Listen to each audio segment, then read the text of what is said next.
Over to you. Okay. To Ron. Yeah, I've got the microphone. Okay. Yeah. Well, good morning, everyone.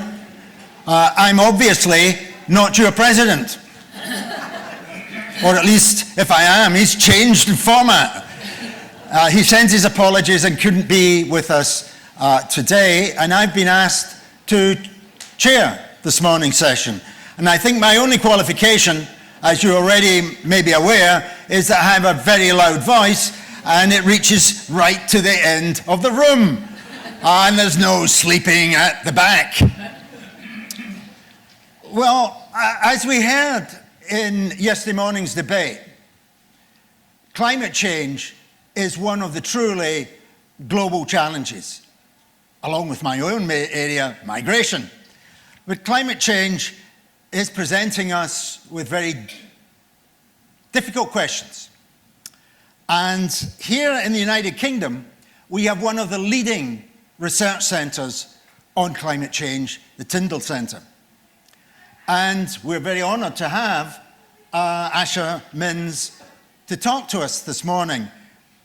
Asha is the Executive Director of the Tyndall Centre, working on the campus and with the University of East Anglia. He is responsible for management and strategy across the Tyndall Centre. He's responsible for operations, financial control, planning, human resources, external and internal communication. My goodness, how many hats is that? Yeah. He leads climate action, applying theory and informing real-world place practice, working alongside communities across East Anglia. So as you'll see in his presentation, he has a global perspective, but also a local perspective. He works regularly with governments and policymakers, ranging from the official observer to the UN Framework Convention on Climate Change, to locally as founding chair of the Norwich Climate Change Commission in partnership with Norwich City Council. His particular area of expertise is as a professional science communicator, engaging audiences outside of academia with climate and environmental research.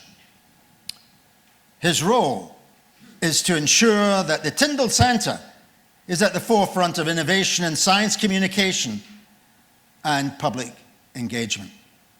Now, let's not forget that the Tyndall Centre is named after the London-based but Irish physicist John Tyndall, who first proved the concept of what we now call the greenhouse effect and its role in climate change. And he published his ideas in the 1870s, over 150 years ago. Hence, these ideas of global change, climate change, are not new, and just why we have not taken them up with appropriate action, I am sure will be part of Asha's discussion this morning.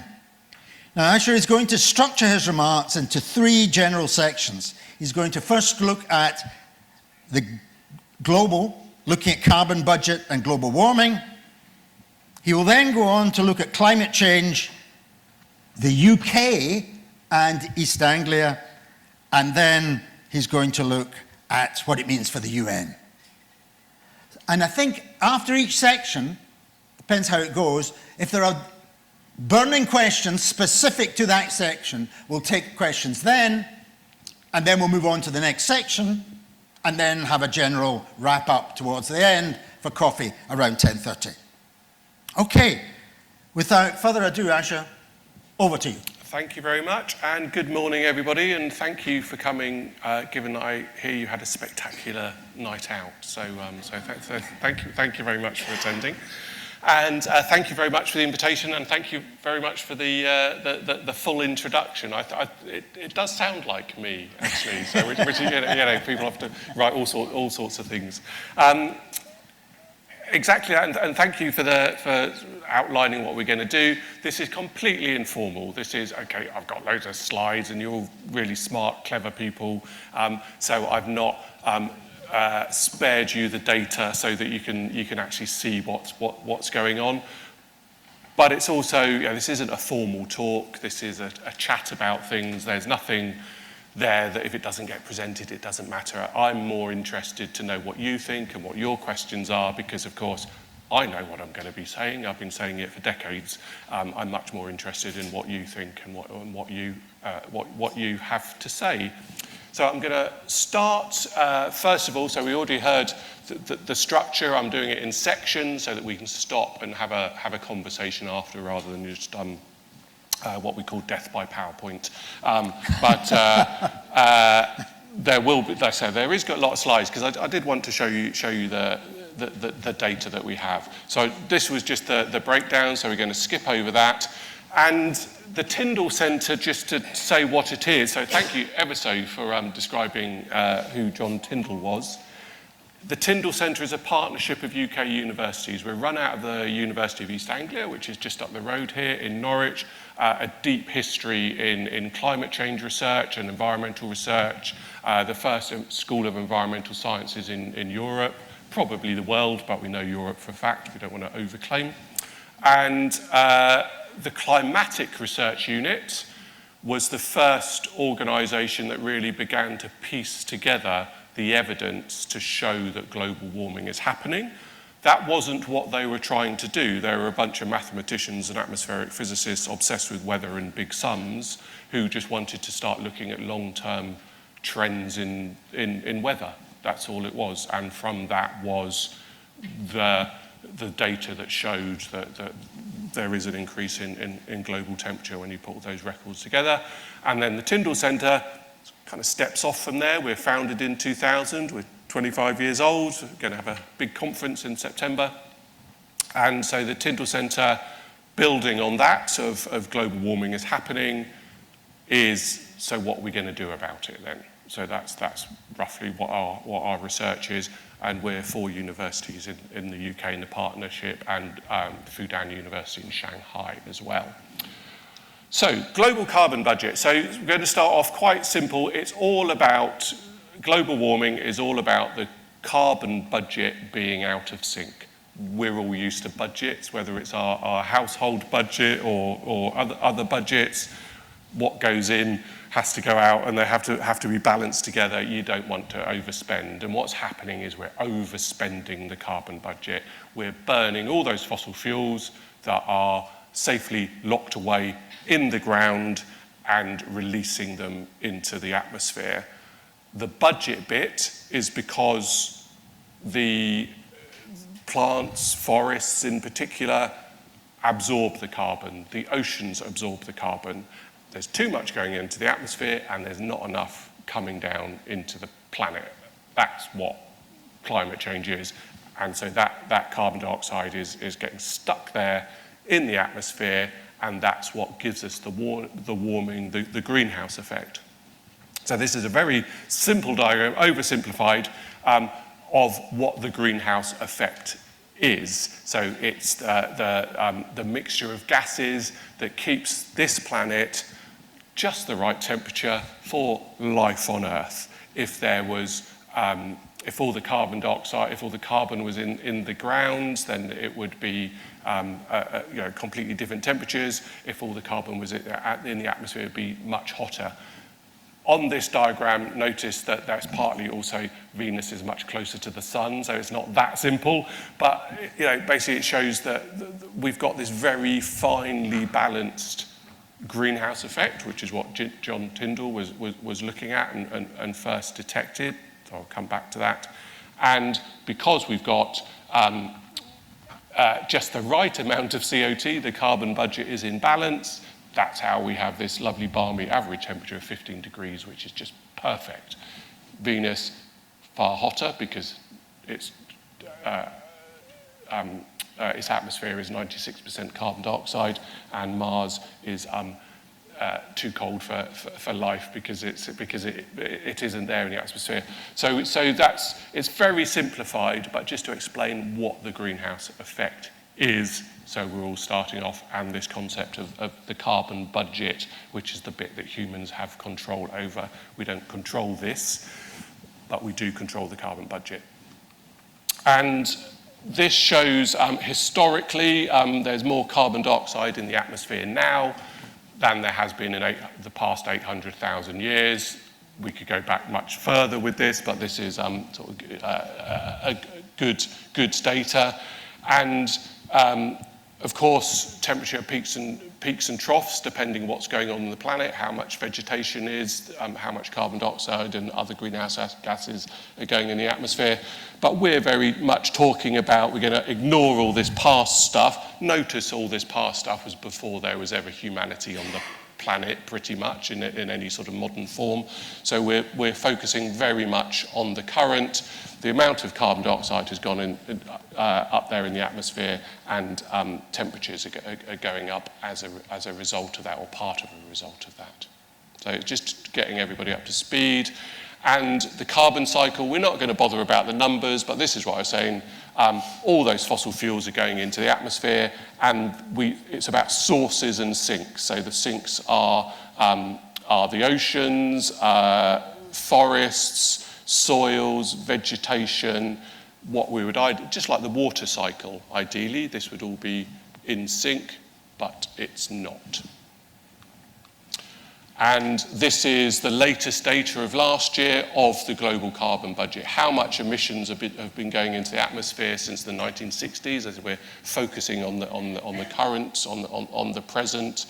And so that's more emissions from fossil fuels have gone into the atmosphere last year than have ever done so before. So it's a record year. Unfortunately, not the type of record we'd want. And this well, I happened to be speaking to an economist a little bit earlier. The only time that global carbon emissions ever come down is when there's some sort of global economic collapse. And that's what we've put in there. So I think, the first oil crisis, second oil crisis, when the Soviet Union ended, came to an end, the global financial crisis, 2008, and of course the COVID pandemic. Now, the really annoying part is that what happens once those economic impacts change is emissions just bounce back into exactly the same trajectory, and that's what you can see here. And so somehow what is needed is to break the link between economic growth and global carbon emissions. It's that simple. So relatively simple graph. And we do this every year, this data, with a big collective of people, of researchers. It's done super quick, and it's done super quick because we release this data at the UN climate summits that are the end of the year, every year, as a way of grabbing the headlines and informing policy people, although people know what's going on. And I said it's done super quick because the data is passed between northern and southern hemisphere so that it can get analysed in time, because this is a huge amount of data that goes into this one single point on the graph every year. And you're a very international audience, obviously, so I assumed you might want to know, well, from which countries do most of the emissions come from, and that's it, really. Mostly from China, US, India, the EU, a collective of countries, and we'll ignore the other bits on there without going into too much detail. So all the growth is in China. Really quite good evidence if you can see it there. I don't think we can say we've got enough swallows to make a summer yet, but there is a slowing in China of that massive sort of exponential growth. If you look at the shape there, we do see that it is sort of slowing off and tailing off. And China does have a big deployment of renewables, but it has even more use of coal in particular. But that's just that one graph, that's where most of the emissions are coming from, in that one graph that we showed last. And what are they? Already gave away the clue for China. So mostly that's emissions from coal, then oil, then gas, and cement. So cement, the manufacturing of cement creates a lot of emissions. It's a sort of a country all on its own. But it's mostly to do with coal, but not entirely. But it is all to do with fossil fuels. And actually, do you know what? I'm just going to show there. You can't see it because I didn't put it on this graph, but I've been doing this for quite a few decades now, and we actually see the growth in renewables as well. If I'd have put that graph up, we can say that because of the deployment of renewable energy, mostly electricity, we see a lot more solar, wind, hydro over the last few years than we would have seen presently there. So it's not that there are responses going on as well, and a lot of that deployment is in China, but it doesn't balance out what's going on with coal. And this is really important, especially to international thinking people. Emissions are completely driven by income. If you are rich, you are a high emitter. If you are poor, you are a low emitter. So even though, and China, of course, has huge growth in GDP, and that growth in GDP is completely related to how much emissions are being burnt, the same in that economic, the economic graph as well. If you're a rich, this shows that, but the big spots are where the emissions come from, and that's income, that's GDP. Whether it be, I'm not picking on China, China, US, EU, India. Of course, for places like China and India, per person, per capita emissions are much lower than they are for China, the EU, the UK, because of there's lots more people. So poverty is still relatively high, but nevertheless emissions are high when you look at per capita. And here at the bottom one is, I'm just making the same point. I'm labouring the same point because we don't just have to think about China, India, the US, the EU. This is Norfolk for people who recognise the shape of Norfolk. And, well, let's just take Norwich right in the middle. If you can see the blue, I'll move because I don't have to sit here.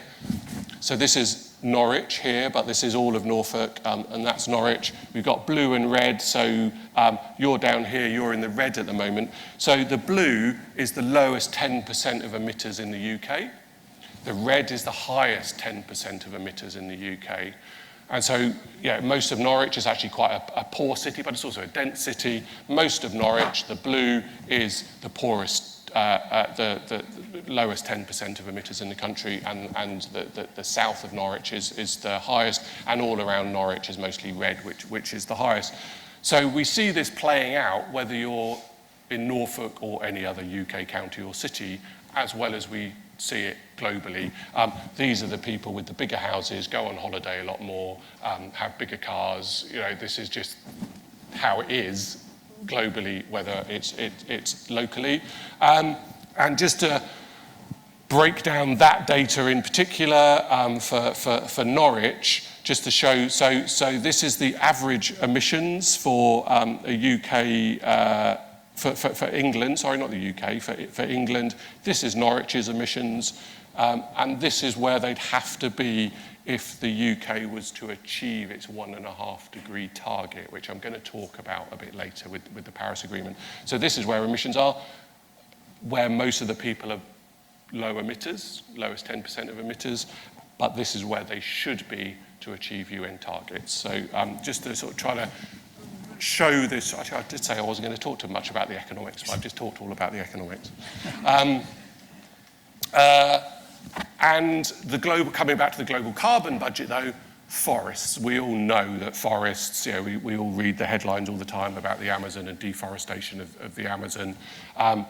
These are the countries where have the most emissions from chopping down of rainforests, pretty much. Basically, Brazil, Indonesia, and Democratic Republic of Congo.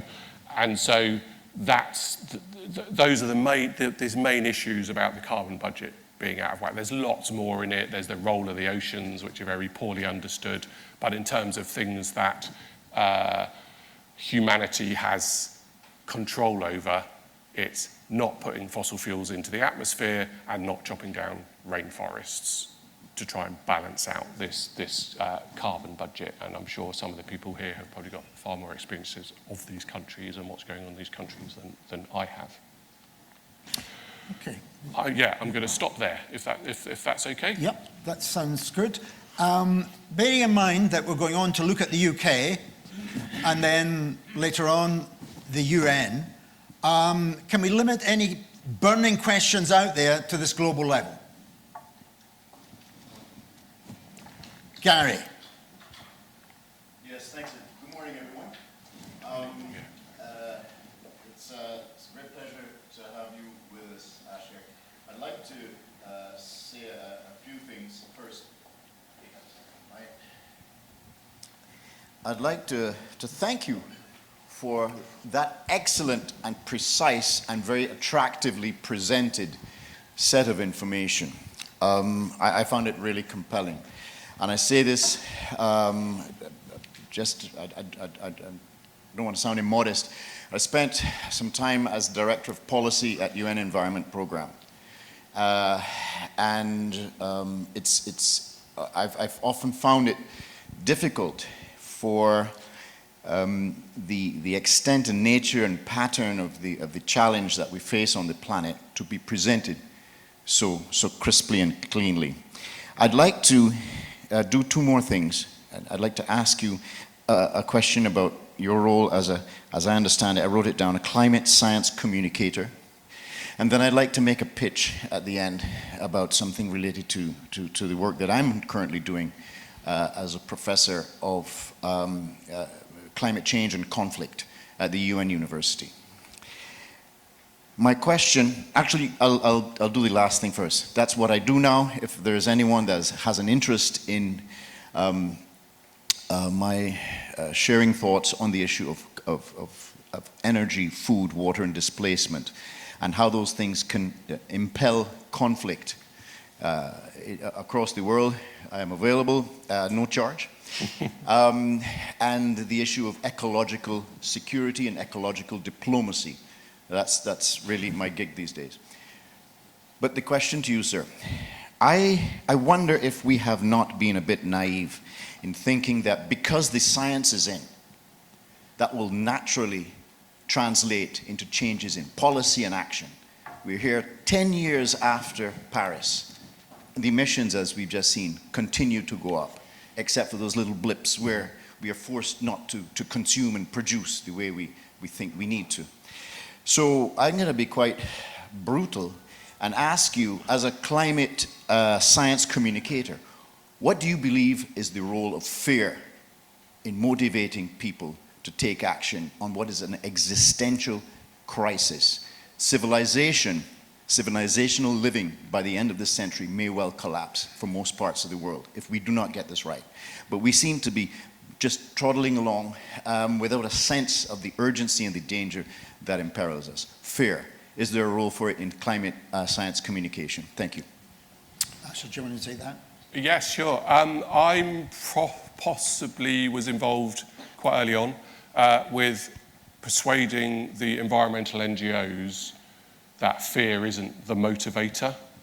It just stops people from doing anything so fear is brilliant for raising headlines, which is perhaps early on in climate change research. That's what environmental NGOs wanted to do mostly, was just create awareness, and that's what I was working on a lot. But overall, to give try and give a simple answer to quite a big question, is that fear is a response. It's not a motivator. You can't be scared for 100 years. You can't be scared for successive governments. You can't be scared for the lifetimes of the UNs, and you can't be scared for the length of big corporate businesses and fossil fuel companies, just to give an example of companies. So fear has a role, but it has to be used well. If fear has been used as a source of messaging, and there's lots of research that shows this as well, that actually to maintain fear is incredibly difficult as a motivator, because what you end up, and this is what has happened up with some environmental groups, is every year you have to say it's worse than it was last year. So more people are going to die of global warming this year than they died last year, and so to keep that as a narrative, while also engaging with all these different organisations, people, global economics, poverty economics, as a response when it all seems to be getting worse from an emissions point of view, from a changing climate point of view, is extremely challenging, if not impossible. So I certainly would not say don't use fear, but it has to be used effectively and quite consciously, because it doesn't work, and the history of that graph shows it doesn't work, doesn't it? As saying to people, oh, climate change is worse this year than it was last year, and it's going to be even worse next year. Business as usual carries on. I think I should. Yeah. I'll end that, because otherwise it's. I think so. I mean, Asher's got a lot to get through, so I think I'd like you to now continue on with your. And there's lots of research behind what I've just said. Actually, lots of audience research and focus group research and things. And Extinction Rebellion would be a great example. They shut down London, but then they weren't quite sure what it was they were supposed to be doing after that, and they had to close down. But that's a different thing. So back to a history of global warming, because I think it's quite important. So this is really important, right? Especially as there's quite a lot of women in the audience. So we all go on about John Tyndall quite a bit, this Victorian British-Irish scientist. Actually, there was a woman, and her name was Eunice Foote, and she was before John Tyndall. Nobody knows about her, everybody's forgotten about her. She was only recently rediscovered. And one of the reasons she was rediscovered is because as a woman in America in the late 1800s, she wasn't allowed to talk to the American Association for the Advancement of Science. She had to get a man to present her paper for her. So it's some really clever archivists recently, or 10 years ago, sort of rediscovered Eunice Foote. It may or may not be related, but Eunice also became a women's right campaigner. So it might have just been because she was completely peeved at the idea that she had to find a fella to talk science, and so actually is one of the signatories. She's up there on the the Seneca Falls Women's Right Convention. So I can't talk about John Tyndall without talking about Eunice Foote. That's Eunice, who was completely forgotten. I would show you a picture, but nobody knows what she looks like. But however, there's lots of pictures of John Tyndall and other male scientists of the age. So moving on. A lot of text on here, but going back to the sort of the global science and the history of global warming. So there is some. I think people will have heard, hands up for Intergovernmental Panel on Climate Change. Have people heard of that? Okay. So I won't go to the beginning. So the Intergovernmental Panel on Climate Change, it's an intergovernmental panel, and it was set up by national governments internationally to look at the evidence for global warming. And so the first time, and so it's thousands of scientists, gets bigger and bigger and bigger from across the world, coming together to do the mother of all literature assessments, looking at everything that's been published to say, well, what's going on, what's happening.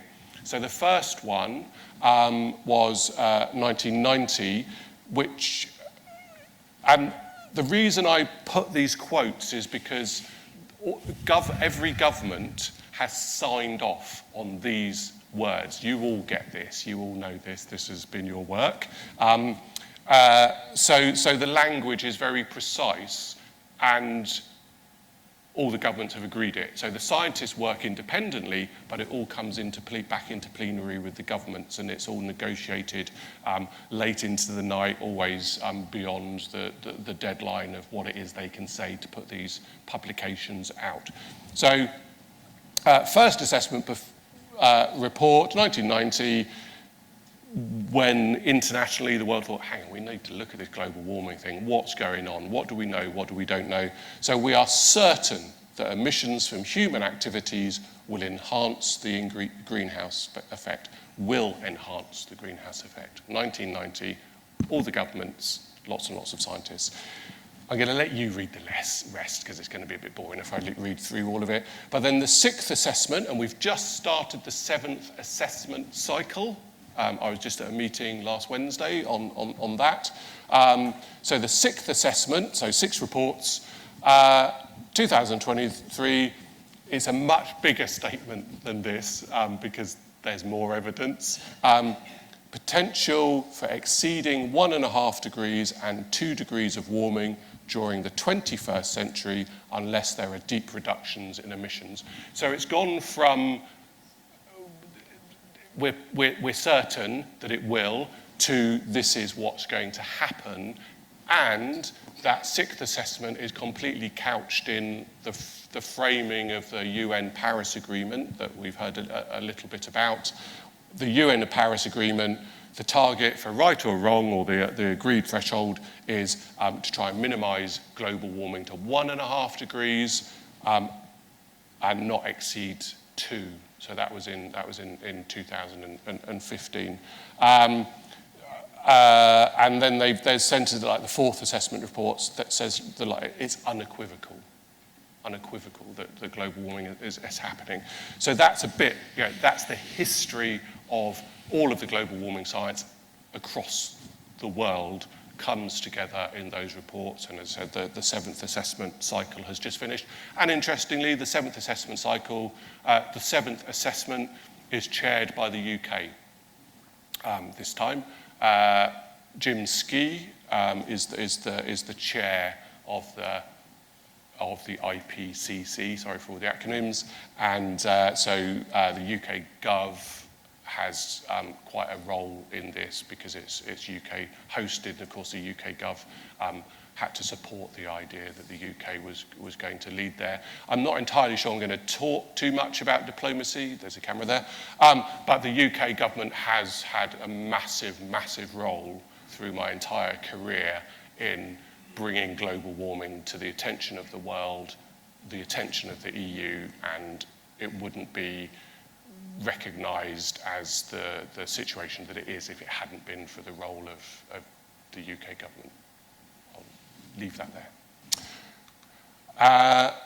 I'm going to, again, not to read all this, but this was just to remind me, actually, I said there's loads more text because there's loads more science, there's loads more papers.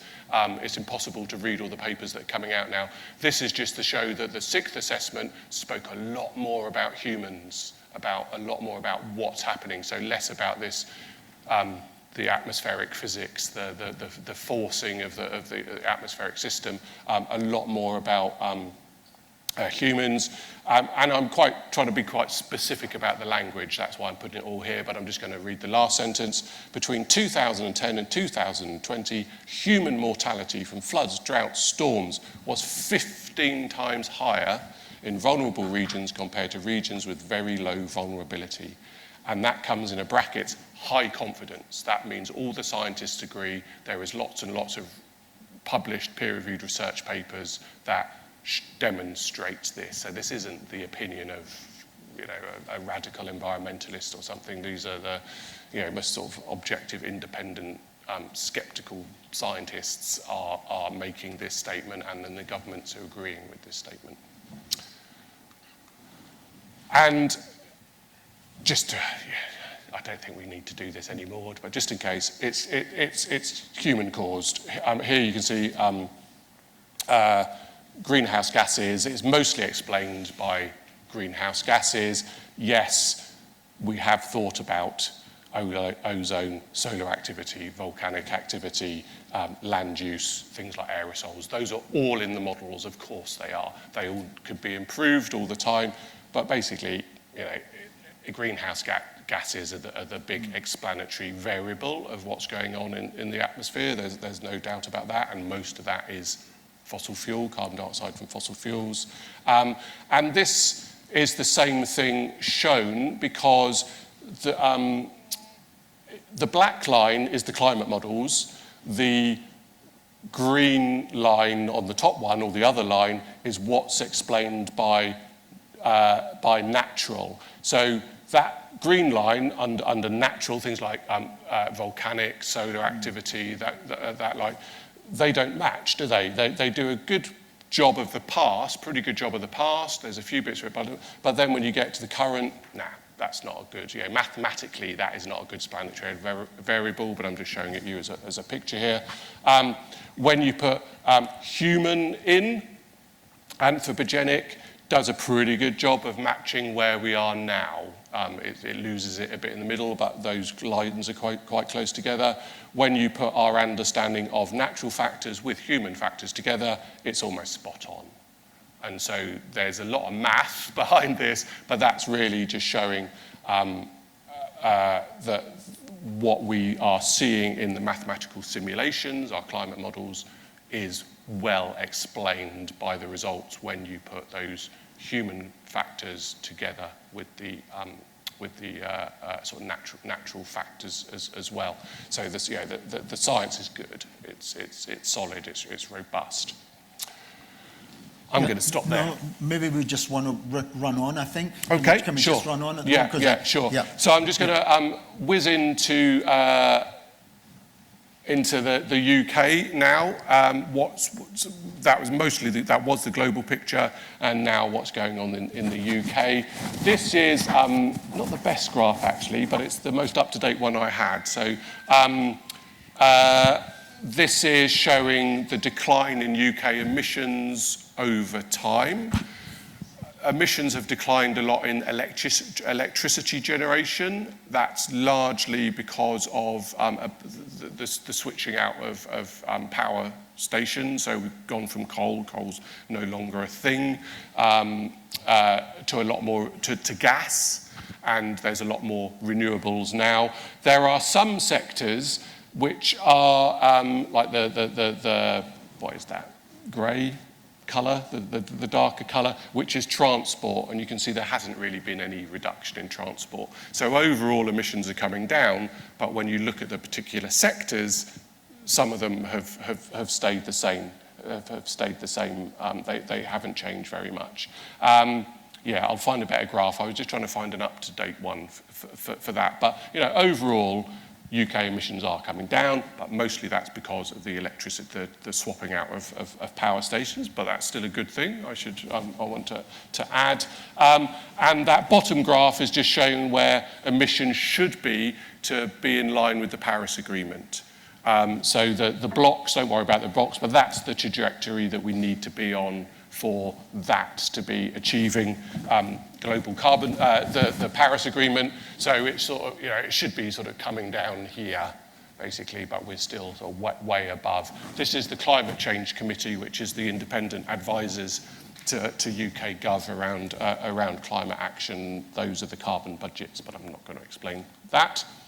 But let's talk about what's going on in the climate now from sort of the evidence, the data, the emissions, the carbon budget, a little bit of policy. This really shows what it is you know already, which is as global warming increases, UK temperature gets higher. So the redder it is, the higher the temperatures. There's pretty good evidence. We're seeing this already, that actually the climate system is probably changing faster than the climate simulations at the moment. And so that's changes in temperature and the likelihoods of those changes in temperature, probability being how sure we are about things mathematically, and that shows exactly the same thing for precipitation. So what those both show, and that summer and winter precipitation, what we see is all that can be summarized in warmer, wetter summers, warmer, wetter summers, and warmer, wetter winters as well. What we are seeing is that we're getting more extreme weather from a UK perspective. We don't really get extreme weather, but when it does rain, it rains more. So that's where the warmer, wetter summers comes from. And when it's droughty, it's drought for longer as well. So I'd say you need good data, but we're seeing these changes already. I think you saw some Broads data yesterday, which was sort of showing similar things locally. We know the seasons are changing. You know the seasons are changing. You don't need to be a climate scientist with loads of data to realise, oh, hang on, spring seems to be arriving earlier and winter seems to be arriving later, and we see things budding earlier, we see things in leaf later, we see sort of insects going on. All of that is researched, and the data is collected on all that, but I think life experience is pretty good as well, actually. I think you don't always need data on these things. Sea level rise in the UK, sea level is rising and will continue to rise. It doesn't matter if we turned off all the fossil fuels taps yesterday, sea level will still rise for millennia, because it takes a lot of energy to warm up enormous bodies of water. It's not entirely only explained by melting glaciers, melting land glaciers putting their water into the ocean. For the UK, it's also explained by, Scotland is rising. We have a tilting of the land mass. So the southeast is sinking and Scotland is rising. So that's another reason why we see some of this data, but a lot of it is also because of global warming affecting. Isostatic uplift, isn't it? Isostatic uplift. Yeah, I prefer it. Scotland is rising. Makes sense to migrate to Scotland. But all that we can also use, and actually this is some of our research from the Tyndall Centre, we can take all that kind of weather data and all that sort of thing and say, well, what actually is really going to happen? What are the risks? And so here we're looking at the risk of heat stress, mortality from temperature, which particularly affects vulnerable people, flooding, drought, changes in agriculture. Here we're showing where is good and not good for wheat yield, and its impact on biodiversity, and here in particular for pollinator species, because of course we all rely on pollinators for all our crops, and as well as our natural environment. So we can go way beyond that, what's going on with the weather data, to actually what does this mean for risks to humans and ecosystems and the support systems that we rely upon as well. And we can drill, and we've done this for Norfolk, we can do this at county level now as well. I just wanted, because I'm coming towards talking a bit about East Anglia, these sort of coastal erosion changes have been going on for forever. So I'm using here as some sort of art books, pictures and paintings of people before we were collecting data. So some of you here might be aware of Dunwich, which is off the Suffolk coast and is about 1.5 kilometres underwater because of coastal erosion that was happening in that time, and flooding and silting. So coastal processes, a bit like isostatic uplift, are natural processes that are happening anyway, but of course there's lots of people, there's lots of money, there's lots of houses involved in these places as well. So I was just putting that in to say these are natural processes. We've actually got good, not scientific records, but when we look back at art and poems and narrative, we see these things happening as well. And there I'll put in an advert. I know you're not going, but the Sainsbury Centre has got the Sainsbury Centre for Contemporary Visual Art at the UEA campus has got a fabulous exhibition, 500 years of work around the sea, coasts, oceans is what they've got on in there at the moment. An amazing job of curation has been going on there. So that's worth a look. And it's all around the North Sea, which is where we are. Floods, similarly, floods have happened this is a woodcut, so floods are from 1607. So floods are natural to our coastline. It's very low lying, a lot of it's, the Broads is a marsh system, really. It's only there because it's been pumping. I'm sure you were told about that yesterday. Yes, So these are all natural things going on that would happen anyway, but there's more risk now than there has been in the past. For coastal flooding, because it is so low-lying, all of Norfolk is defended. So there's an enormous concrete wall that goes around the Norfolk coast. That's a gap. So people think they're like little footpaths down to the beach. It's not. When there's a flood warning, that closes to stop the Norfolk Broads and Norfolk from flooding. So there's a lot of technology in place to cope with what we know is already happening in this region, but it's going to get worse because of sea level rise through global warming and land glaciers melting. That's Haysborough, that's become a sort of a bit of a poster child for coastal erosion. Every winter, quite a lot of the Norfolk coast falls off every winter, and people do live there, and the people have to be moved away and the houses demolished before they fall into the beaches. And there is exactly one of those types of houses that's fallen into the beach. And the coast historically was where people with less resource used to go to live because it was cheap.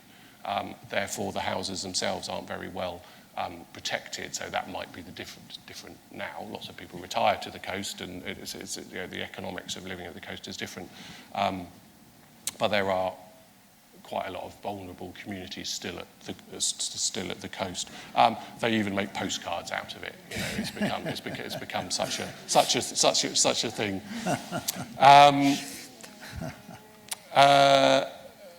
Same one. And then the other thing that happens for coastal flooding is we get these pressure systems, these storm surges, which is when we get those great big floods. That would have been there. The one we happened to show. Well, there's like one huge one in 1953, and we still get them. The difference is the gap's shut, and people get moved away who are at risk. But what we actually get is a bulge in the water in the North Sea, and so that, of course, adds to the flooding. Thankfully, we know this now because of meteorologists and the like, so we know it's happening, and those gaps shut, but they have to shut more or get higher, and as you heard about the Broads, new things are needed in place to stop this flooding.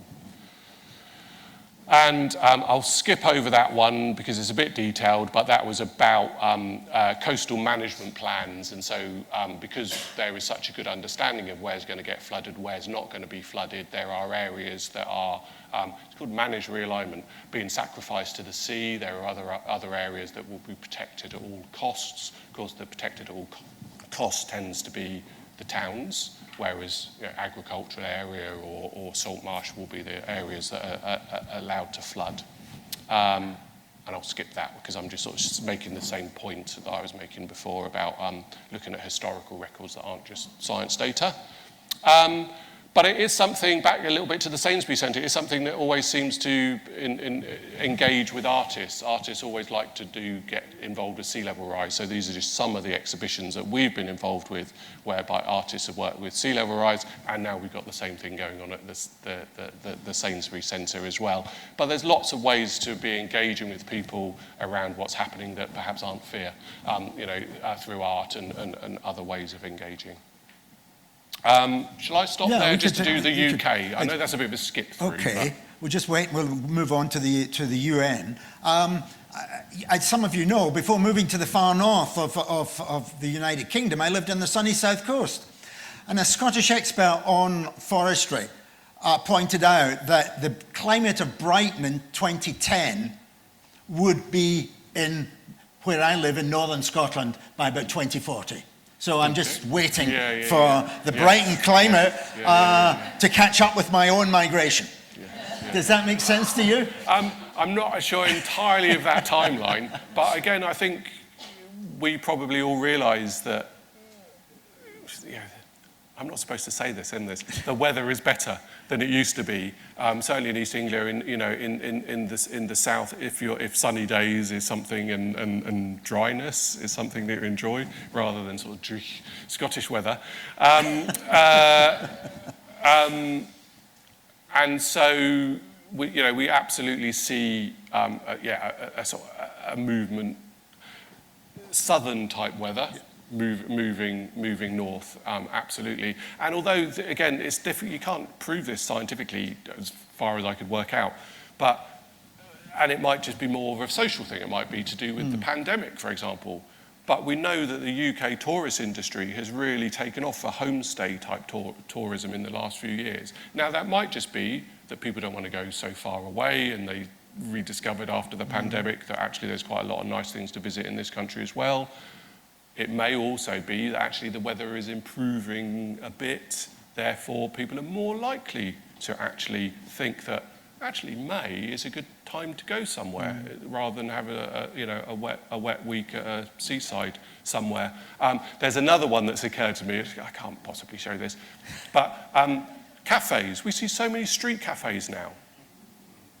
There wasn't any when I was growing up on the Isle of Wight. There weren't any street cafes. There was probably some horrible greasy spoons. Now, is that because we're a much more international culture and we see street cafes in other places? Or is it because, or the weather's a bit better, so the proprietor of a small cafe will invest in some extra tables and chairs in the knowledge that for quite a lot of the time, people will sit outside and have a coffee. So that's not science, that's just observing things that are going on. I think I could take one or two burning questions on the UK and East Anglia right now, if there are any. Yes, sir. Tony. My question, thanks for the presentation so far, Asher. Thanks for the presentation so far, Asher. My question relates, and actually the question will kind of link from what you were saying about the UK onto the UN, which is that the UK is doing reasonably well on renewable energy, electric vehicles. We could go a lot faster. But our carbon consumption and our impact on nature globally isn't just that.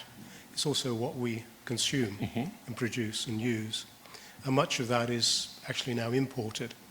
So, if we look around this room, all the materials in this room, the metals and the wood and so forth, very little of it is probably actually sustainably produced, certainly not the metals. Because as you know, mining is a very energy intensive and emissions creating activity. And about 80% of mining now occurs in the developing world. So, you think about, say, South Africa, where, all the mines are basically powered by coal-fired plants. So my question is, and this links kind of from the UK to the UN, how much are we thinking about, our global emissions portfolio or profile resulting not just from our own energy use, but also from what we take from the rest of the world? I think I'm about right in saying that if we looked at our per capita emissions, which I just touched on slightly when I showed that graph of England emissions, England average emissions per person, Norwich emissions per person, and then there was the line through that what we should be doing for the Paris Agreement. I think I'm about right in saying that our emissions double when we put in our what's called our consumption emissions. So the stuff we buy, the stuff that's produced elsewhere for the UK. So that's often not put into the calculations. There's quite a lot of calculations that are about individual behaviour change but that's actually a relatively small part of exactly what you're saying, because we're not in control of how our car was made. We might be in control of what car we buy, but we're not in control of how that car was made, for example. So they are factored in, well, in global emissions, certainly they are factored in. We can put consumption into UK or any other country's emissions as well. So they're treated, they can be treated the same or differently. Coming specifically to things like mining, aviation, steel production, some of these really chemical manufacture, some of these really high energy intensive manufacturing or transport areas, then those are always going to be incredibly hard to abate sector, abate being reducing the emissions, because you need steel, you need concrete to build buildings, and places, whether it's Norfolk or other places in the world, are building buildings rapidly. So those will always be high emitters until something that I can't imagine happens. We're going to talk a little bit about net zero. I'm not sure if I alluded to it yet, but for this 1.5, 2 degrees target, and actually most reasonable targets, you have to be sucking emissions out of the atmosphere. So it's not about not putting emissions into the atmosphere, it's about not putting emissions into the atmosphere, but actually sucking out the emissions that are going into the atmosphere. And so these sectors you're talking about is where concepts of carbon capture and storage come about, whereby you can somehow suck or stop those emissions going into the atmosphere and often store them underground is the idea. So the concept of net zero, which you'll hear a lot and I haven't explained yet, is to, if you have to emit, then those emissions need to be brought out again. And something like steel manufacture, mining are good examples of those, because without some remarkable technology or way of doing it completely different, that's the type of technology that will be needed if emissions are to be reduced from those sectors. Does that kind of touch on? I think you should carry on. Yeah. Okay. Yeah, I think maybe we'll move on. If there are any other burning questions out there, could you just hold them until we come to the general section at the end? Asha, okay. Could you just move on? Yeah, to so this is, well, you UN? will know this bit more than I do, because this has been your work at some point. Well, a lot of meetings. So this is the UNFCCC, UN Framework Convention on Climate Change, is the is the policy instrument under the UN, and this shows the COPs, the conferences of the parties, all the world governments that have happened to date. And I sort of put this graph up there just to show how many, so let's consider it a success because we're like positive people, yeah? Right there at the beginning, sort of COP1, there was governments there. That's because the people doing the business of talking about climate change and what's going to be done about climate change, through to now where it's just a complete eco-circus where basically everybody turns up to COPs. There are so many observer organisations, and actually it makes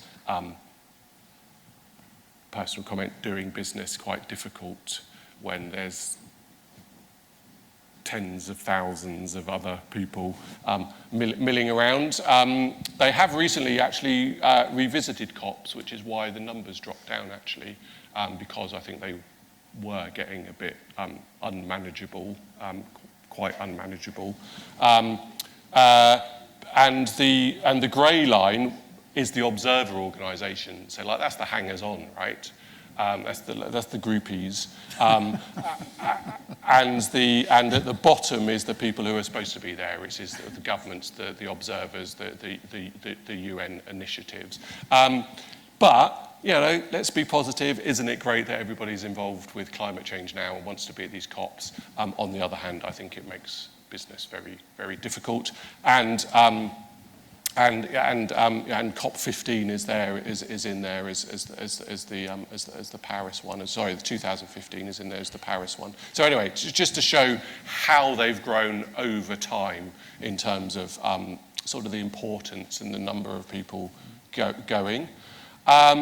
Quickly whizzing through to 2015, COP21, the Paris one, which is an amazing outcome. The whole COP process was changed for the governments, and that's one of the reasons that there was an outcome, because there'd never been an outcome before, whereby the Paris Agreement was between 1.5 and 2 degrees of global warming. We're still looking at that target, but to give it a reality check, we're already at 1.1 degrees of global warming, and the target is 1.5. So on the carbon budget, there's probably about 6 years of emissions left to achieve 1.5 degrees of global warming globally. But it's still there and it's still in force, and the Paris Agreement, the UNFCCC, is also about adaptation. When I was talking about flooding and crops and things, that's adaptation. So it's not only about emissions. I've just mostly stuck to emissions right now because, of course, the less emissions, the less global warming, the less adaptation is needed. But adaptation is pressing, is getting more pressing as every ton of ton of CO2 goes into the atmosphere. I've just not talked about it as much, but it needs a lot more attention being paid to it because of the global carbon budget and the amount of emissions that are going into the atmosphere.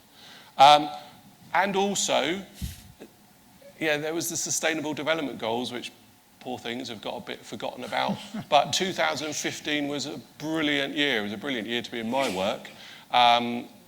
The Paris Agreement and the Sustainable Development Goals. The Sustainable Development Goals run out in 2030. They need to be replaced by something. Been a progress in little bits of it, but not most of it. Most of the goals are not going to be achieved. There has been pandemics and other things going on as well, so I don't think this is purely something to do with policy and lack of willingness. The world has just carried on as well. So we sort of wait and see what's going on with what comes next after the SDGs or what the revisions are. But amazing visionary pieces of diplomacy and policy making and getting all the governments to agree everything. 2015 was quite a year. I'm going to slip that one actually, because that's getting into more detail. That one's getting into more detail. And sort of summing up really, every ton of CO2 adds to global warming. It's that simple. I've shown loads of graph and loads of data, and I could have, my colleagues are there all around the world running supercomputers and things, but it's that simple. So we keep loading the dice, the risks of climate change that are happening and keep happening more. Every ton of CO2, however that comes from, adds to the risk and adds to global warming. And this is what I was already showing about on the global carbon budget. Let's check I was right. 6 years to achieve 1.5 degrees of global warming, 14 for 1.7 and 27 years for 2. Current models, current projections are probably talking about 3 degrees of global warming if all policies talked about are actually implemented. And as we know, implementing policy is very different to just saying, we're going to have all renewable electricity in all the countries by a certain end date. And I think that's it. Thank you for listening. I know that's long and quite a lot, but I just thought I wanted to talk to you properly as about what's going on as people who would be interested. That's brilliant. Thank you. That's brilliant. Thanks very much, Asher. Now, we've got about 15 to 20 minutes before coffee and burning questions. Yes, can I? Yes, sir. Yeah. Yep. And then, yeah. Oh, Thank you and so one at the much. back. Brilliant presentation and overview of the situation. There's a lot to say and discuss. I just want to try and focus on something quite simple. The implication is Britain will be okay. You know, we'll be able to produce our own wine and press our own olive oil, and it's going to be lovely. The rest of the world is going to be in deep, deep trouble. And migration is going to be a massive issue, which your chair is very familiar with. I'm just wondering, in your opinion, having worked in this field for as long as you have and in as much detail as you have, what's going to trigger the revolution, and will it be televised? May I ask your name, please? Mark Davis. Hello. Sorry, Hi. Mark.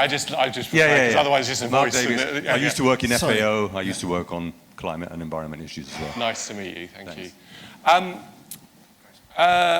There is. So sort of parking this story isn't about the UK, but if I'm giving a presentation in the UK, which mostly did, then people are interested in the UK policy context, and I could have gone on much more there. And that little orange text I put, there was too much text. I was saying about how it's moved from global atmospheric concentration thing to actually this is what's happening to people now. All these papers prove this. So that's now. Those are literature reviews. That's what's been published.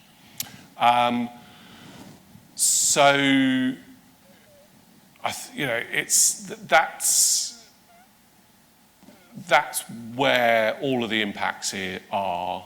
That's actually where quite a lot of the emissions are coming from. All the stuff if you're working for the FAO. Interestingly, I'm going to give somebody else's opinion now.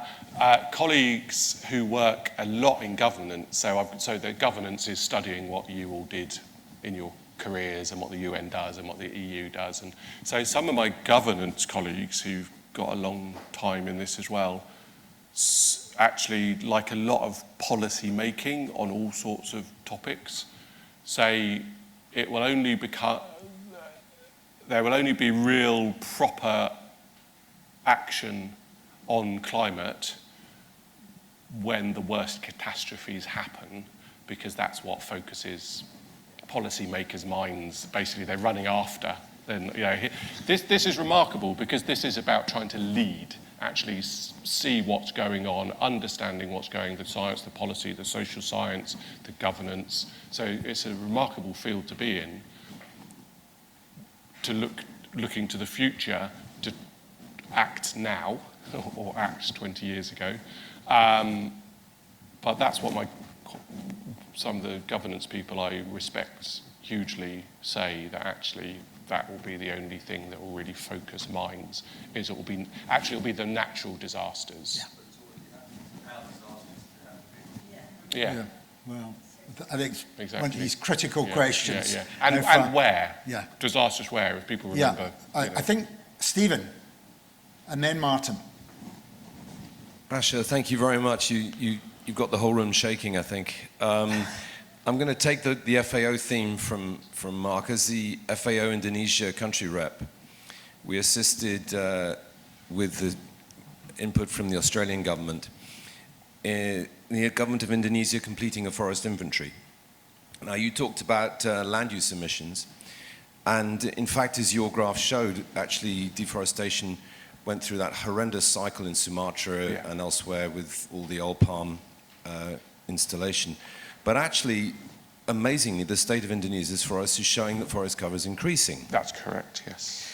And that at the same time, I read that actually ocean capture, if Indonesia completely reforested, how much would that actually do? Should we be looking more at ocean carbon capture and what might be threatening that? And what is that balance between land emissions versus the power of the ocean to capture carbon? The oceans is hugely, where was it? Where the global carbon budget? It was near the start.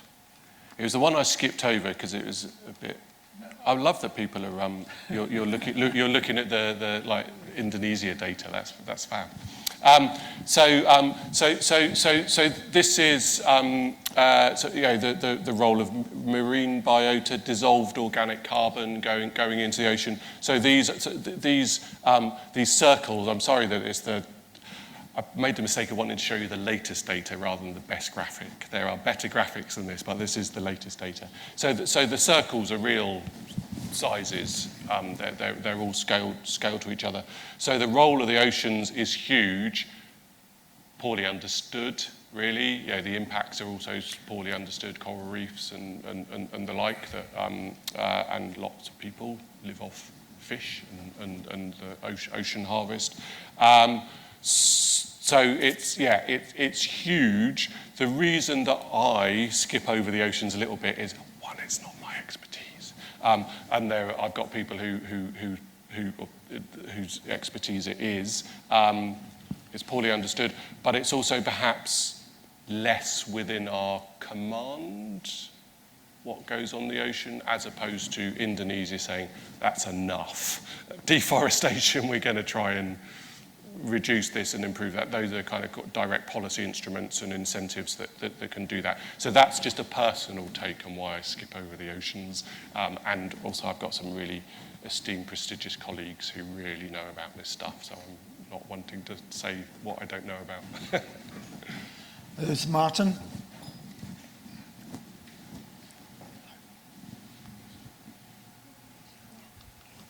Thanks very much. No, I think that's absolutely fascinating. And the last questions and discussion reinforce a thought that I've had for some time, that our brains are constricted and constrained by linear thinking, which is summed up in the phrase, the fallacy of the single cause, by which we mean really that nothing has only one reason for it. Everything is complex, but complexity thinking is extremely difficult, really, for most brains to work out. And I wanted to bring it back to this thought, to the interrelationship between the work you do, the work on migration, the work on reform of the United Nations, and the various levels of causality. And I mean, we see, for example, that Donald Trump abolishing US aid has led to, I mean, catastrophic developments in one sense for our work, the work in, say, UN humanitarian agencies and so on.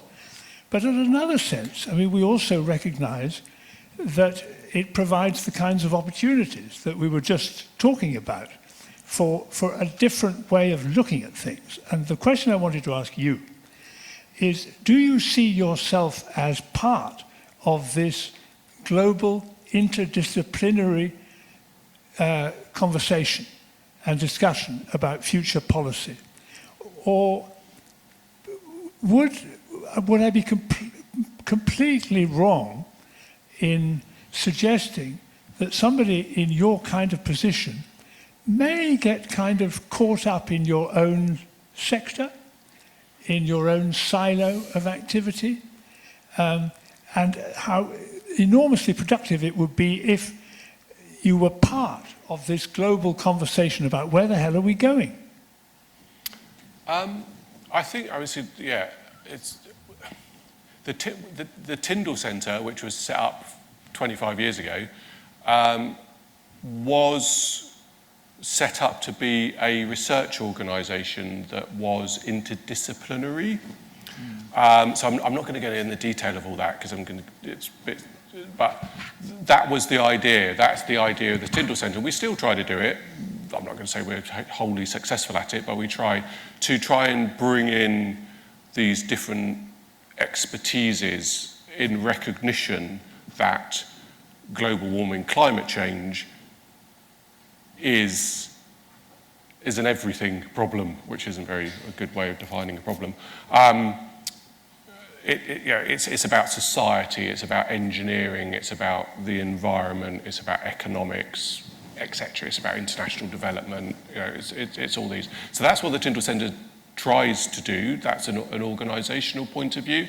I think that there just isn't.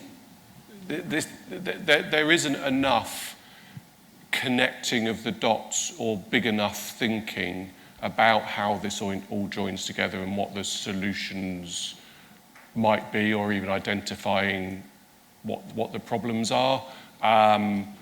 Climate change is probably still mostly seen as an environmental problem. Well, that's a large part of it, but it's a human problem as well for other places in the world who are already having the effects. It's a technology problem. From a policy point of view, it's probably seen as a pretty straightforward problem. It's a budgets problem, and not global carbon budgets. It's just, well, how much is the Treasury going to release to deal with this? What's the cost-benefit analysis using very classical economics? So I can only agree that sort of joining together, and I, in a small way, alluded to it slightly, like the arts. Well, it's not even just something that has to be in universities or governments or anything. The arts does emotion. I don't. I do graphs and data. And that's what, trying to bring all that together in useful ways, but it may well be that academia isn't actually the solution to this. It might even be a bit of the problem in some ways. There probably needs to be some sort of new institution, and by that I don't mean research institution, I mean new ways of connecting people. You see some of this evidence in youngsters, perhaps, or seeing things in different ways, but yes, because it's not a success story, is it? I showed you the data. You're almost coming back to the Gaia hypothesis, aren't you? I mean... Yeah, in a way, yes, but I think more than that, because I think there's so much people. This is all about people, right? Climate change isn't really about emissions. Emissions don't happen on their own. The weather doesn't change on its own. Forests aren't cut down on their own. Okay, sea level will rise on its own, regardless of what we do. It's people. It's actually all about people and empowering people, and people having the frameworks, because most of what we do is done for us. We're just using the tools and the things that are around us. So there's something there that's a different way of thinking, but it can't be niche. There's a lot of niche thinking, whereas actually this has to be mainstream. Okay, I think we've got time for two questions. We've got Tony and one over here. So take Tony first. Thank you. Oh. All right, we'll make it three. So just coming back to the motivation for action, right? I mean, one motivator for action is opportunity and improving, the welfare of everybody in society. And climate action is often seen as a negative. Yeah, it's going to cost a lot, etc. But everybody wants a well-heated, insulated home, good public transport, the rest of it. Yeah. So, and the UK is currently having a big discussion about how to restart economic growth and about industrial policy and what that means, right? But we are still a great scientific and technological nation. So if we come back to this problem you raised in response to my previous question, for example, if we take the steel industry, where we don't yet have enough technology to have a net zero green steel, right? There is a tremendous opportunity there for the UK, particularly in the universities, in alliance with commercial companies, in spin-offs and so on, creating that kind of technologies. But also creating the sort of lower cost technologies that would not only be useful for the UK, but would also be useful for developing countries and for poor people in developing countries. For example, cheap energy storage, moving away from the expensive energy storage we have now. So, an African community can run on fully renewable solar or wind with, very cheap energy storage. It would be wonderful technology for a Norfolk village. It would be a wonderful technology for an African village. So opportunity and an increase in living standards and, the welfare and health of people is a motivator, and a better motivator really than fear, as you said. Yeah. Okay. Can I just take the last two Yeah, questions, of and course. then you could respond, Yeah. wrap up. Can we have that over coffee with Asha, maybe? Okay. Because there's a lady at the back. I will be very brief. Good. I was quite happy that you are connected with the Shanghai University. The reason I'm asking this question is how much the climate change process is included in the BRICS and the Commonwealth discussions. Okay, that's a nice yeah. brief question. Yeah. Can you just hold on? And Yeah. there was the lady at the back. Karen. Karen. Karen. Thank you, Asha, for this great overview. You talk about how we bring people together across different disciplines, and I just want to give you a little bit of history, because I started out my UN career at UNEP, and then I moved on to UNDP. And we produced some meta-studies on what policy responses might be effective in agriculture, urban development, forestry, water. And then we brought together 30 ministers from different disciplines from around the world to talk about how they could use these data put in a policy context with their cabinets at home. How do you create policy responses that a finance minister can use to convince agriculture, fisheries, etc.? That, to me, was a really good example of how you bring together people to talk in an interdisciplinary manner, not at a scientific level, but raising evidence into policy and making ministers buy into this. And all of them said afterwards, we can all use this at home. So how do we promote that at a global level? Think about that, and there was another question, and I'll just take, that's good, this has got to be the last one. Yes, sir. Hold on, just wait for the microphone. It's coming.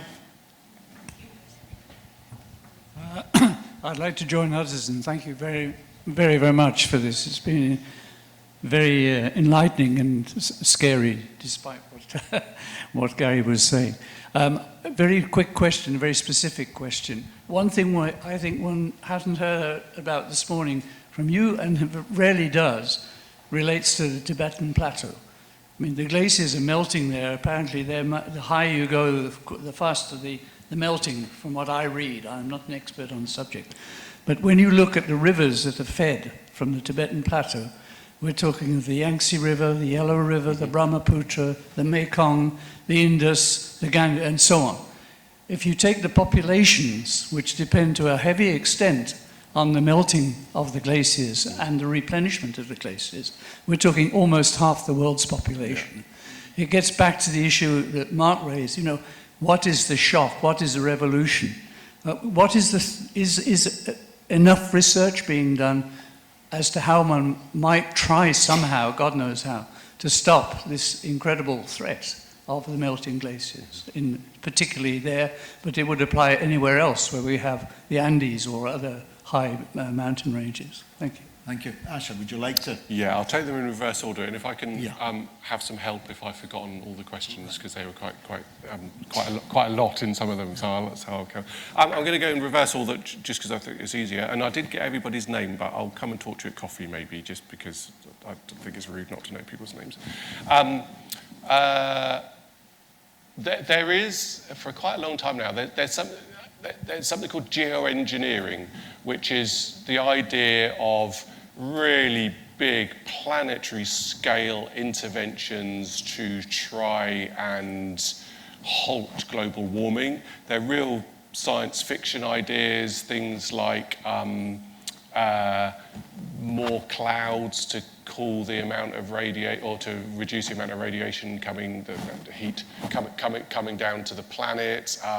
There's iron filings in the ocean because the oceans are iron deficient, and that helps to suck up CO2 into the oceans and increase plankton growth. And plankton, as a green plant, needs lots of CO2. There's plenty of other ones. There's about spraying atmospheric aerosols into the atmosphere. So there are some sort of big sci-fi, not very well tested, all sorts of moral conundrum questions like, well, who would be in charge of that technology? Would it be Donald Trump?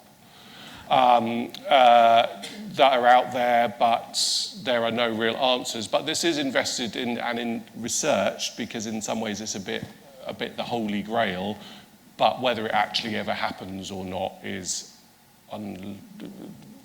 small likelihood, I think. There is, actually coming a little bit to your question, there is quite, and the UK's just got into this a bit more, is investment in carbon capture storage technology to try and be a bit of a world leader in how to suck carbon dioxide out of the atmosphere. I think what you just said about the whole Tibetan plateau and who it feeds and where it feeds is absolutely, it's fact. Those people there and the governments there have relatively little agency, if any, really. And so I think it comes back a little bit to a related question about where the worst impacts will be for governments, people, whoever it is, to actually pay attention. And probably, sadly, if the impacts are in developing countries, nobody really cares very much from a sort of global perspective. Everybody agrees that something should be done, but people aren't really stepping up to do it. That's an enormous impact, and it's happening already. This isn't all in 2050 thing. This is right here, right now. It's in the Andes as well. Karen's question? Yes. Remind me of Karen's question around. Oh yeah. Sorry. So, I'm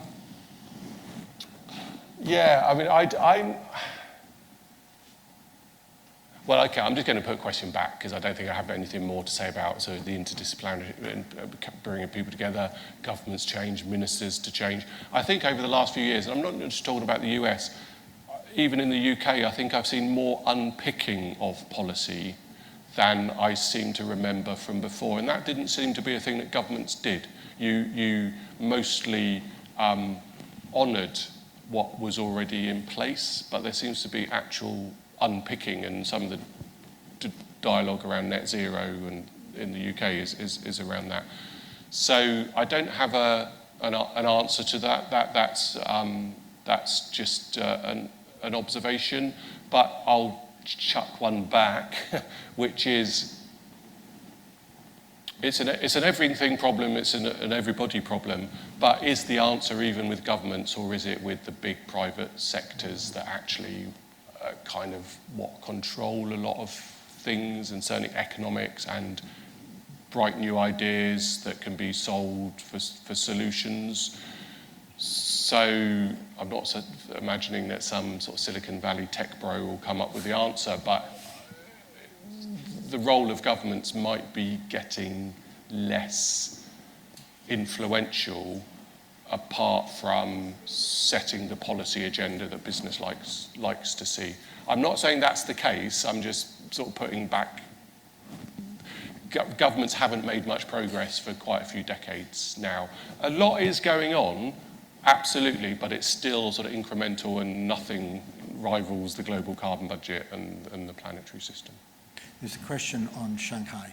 Yeah, well, the BRICS countries, a bit like with the glaciers, actually, the BRICS countries absolutely have this. I feel, and they negotiate as a bloc, coming back to the COPs and the UN bit, which I skipped over a bit, and what goes on there behind the scenes. But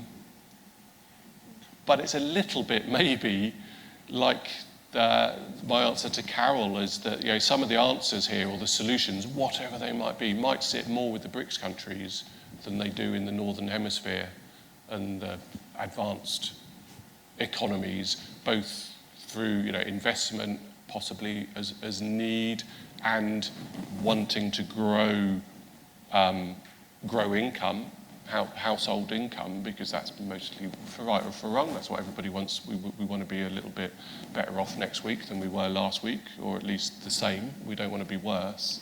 So I think that the BRICS and what they do, they get it on climate, but growth is happening first, as we see on the countries where the emissions come from. But of course it is. Who can say to a country, well, actually, stay in poverty because it's good for the climate system? That's never going to be realistic. And in China, to come back to something I know a little bit more about, so the Fudan, the Tyndall Centre Fudan in China, all to do with air pollution and sort of how climate relates to air pollution as air quality, because people in the cities, have got pretty fed up with, and I'm sure that people who've got careers in China know it better than I do, but they're in the industrial cities and other cities, they're finding it unacceptable to have those levels of pollution, and so it's getting better already, or policies are being put in. But of course, policy making in China is much easier than it is in free market economies. Yeah. So. And then finally, there's Tony's. I think it's really an observation you had, Tony. Yeah, exactly. Yeah, I think it goes back to that first graph, doesn't it? I think whereby you said this yourself, the economic downturns, the only time that emissions reduce is when there's an economic downturn and income is reduced, GDP is reduced. Therefore, somehow, some magical new economics way, that link has to be broken between fossil fuels and GDP, because it's been there since the Industrial Revolution, so the data's pretty good. Okay, Aisha, thank you very much. We have broken into the coffee break by 9 minutes, according to my ever right Swiss watch. No, you're brilliant. I'd like to thank Asher on your behalf for a brilliant exposition that's of importance to all of us, and that is how to deal with this, as you, in your words, loads of data. But more important than that, it's loads of peer-reviewed data. In other words, what we can everybody's looked at these data and shown that they're robust. So how do we take these data and give it to policymakers and then have the implementation?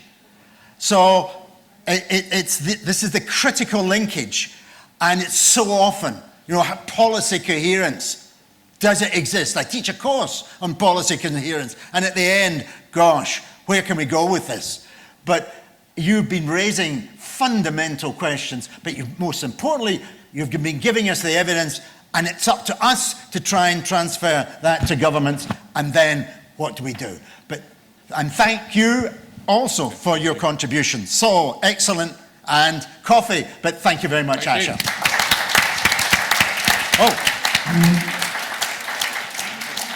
And we have a small gift for you. Always appreciate it. Yeah. I will declare it. Thank you very much. Thank you.